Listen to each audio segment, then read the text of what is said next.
Luto na ang ating second batch.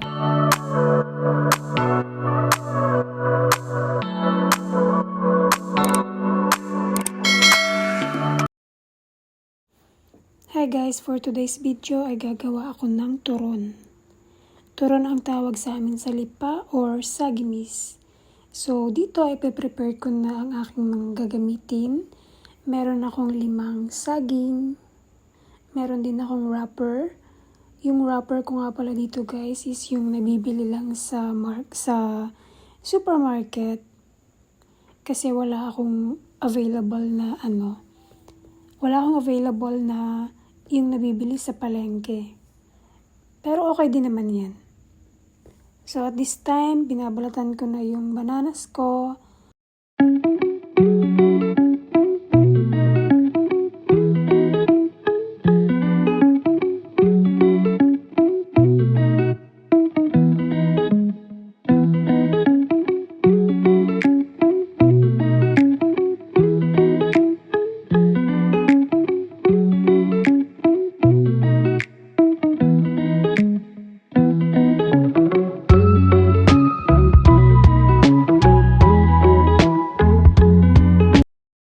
So at this point guys, nabalatan ko na ang aking 5 bananas and ikakat na natin siya.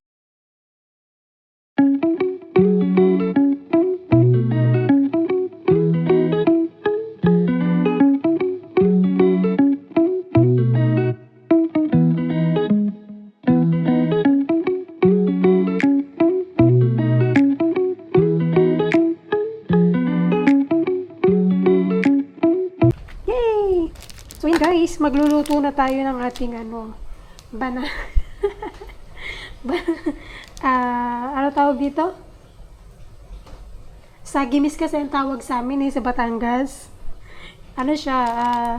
Banana Q, ayun. Yun ang perfect term. So gagamit lang tayo ng hinog na saging. Ang sarap nito. Tapos, ngayon ang gagamitin ko is itong binili ko lang siya sa market guys kasi wala kaming available na yung wrapper talaga na ginagamit natin para sa ating mga banana Q. Banana Q nga ba ang tawag? Ayan. Turon pala. Ayan. And gagamit tayo ng rose sugar. Ayan. So meron tayong 5 pirasong saging. So, makakabuo tayo ng 5 pirasong turon din. So, prepare lang natin itong ating wrapper. Ito lang kasi ang available dito sa amin.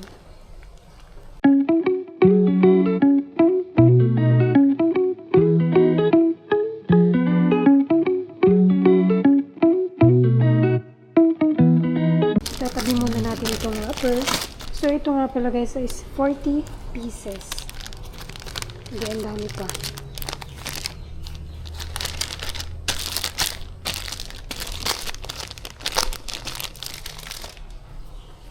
And then, gagawa na tayo ng. So, yan. Ganito lang natin. And then, ayan, dip lang natin sa sugar. Ayan.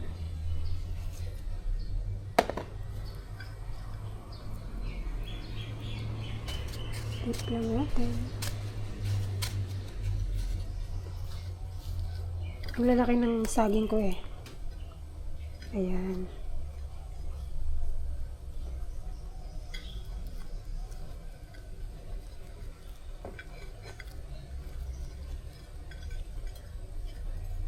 Alang, sarap. Tatakam na agad ako. Diba? Ulitin lang natin. Kapag sobrang laki ng hiwa is, pwede naman. Pero kapag maninipis, pwede namang yan. Ganyan lang natin. Ang kain lang. Ang merienda lang dito sa ba. Diba? Tinupi ka pa kanina eh. Ayan.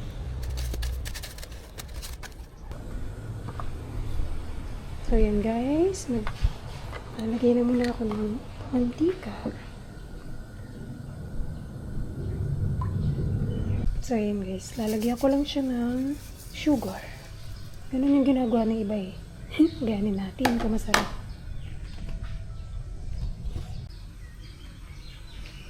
Lagay na tayo guys.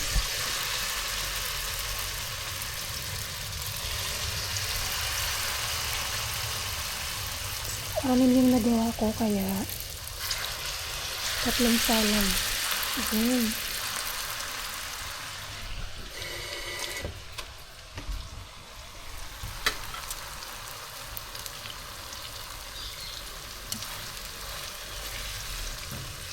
Low heat lang siya guys. Para naman hindi masunog.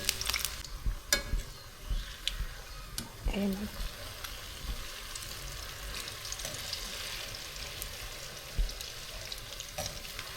Oops. Ayan. Alang, sarap ng merienda. So, ayan, malapit nang maluto, guys. Share ko lang, sobrang favorite ko yung turon. Kasi simpleng merienda lang siya, no? Pero, ang sarap niya. Kaya gumagawa ako niyan tuwing namimiss kong kumain ng sagimis or turon sa Pilipinas.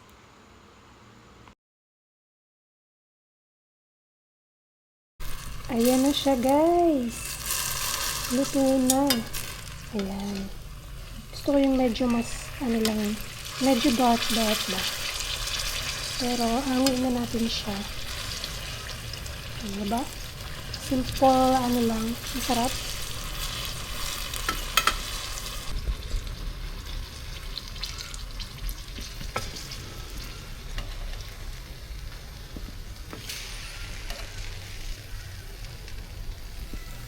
Yay! I have masarap na merienda.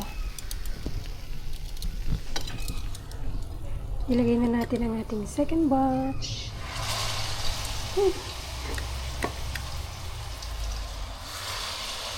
Yummy. Ayan na ang ating masarap na turon. Ang sarap guys. Kain na rin kayo. Luto na rin kayo. Luto na ang ating second batch. Ito pinatoast ko talaga siya. Kasi minsan gusto ko din na parang medyo sunog yung sugar. Minsan lang naman. Ayan. Ready to serve ang ating turon. Ayan siya. 6 pieces sa 5 pirasong saging.